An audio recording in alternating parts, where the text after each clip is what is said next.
We begin with one of the biggest investments into childcare and education in recent history. President Joe Biden unveils his American Families Plan. The president introduced the bill in his address to Congress on Wednesday. The $1.8 trillion package would incentivize universal preschool, free community college, and tax credits for families with children.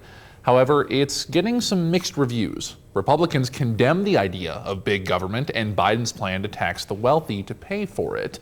But workplace leaders in Rockford say the American Families Plan will help address a year that has punished women in the workforce, and in particular, women with kids. 13 News reporter William Ingalls shows us why these leaders believe the American Families Plan can get these women back to work.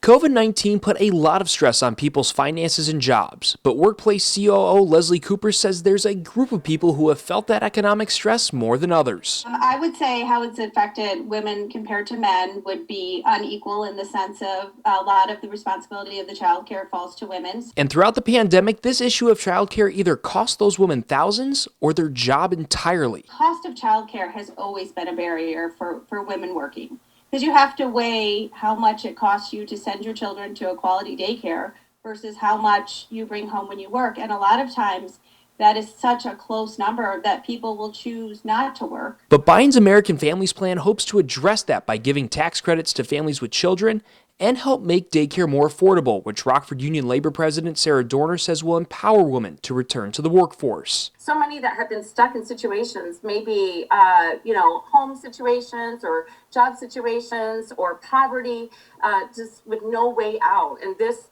absolutely empowers them to kind of seek further opportunity. But Dorner doesn't want this bill to help women gain back what they lost during the pandemic, but help give women an equal share in the workforce. We cannot just look at this as trying to go back to the old normal. We need a new normal. Women were making 75 cents on the dollar before the pandemic. That can't happen, post-pandemic. Hoping new legislation will lead to new opportunities. For your 13 Weather Authority, William Ingalls, 13 News. Again, this bill still has not been brought to the congressional floor where it needs approval from both the House and the Senate.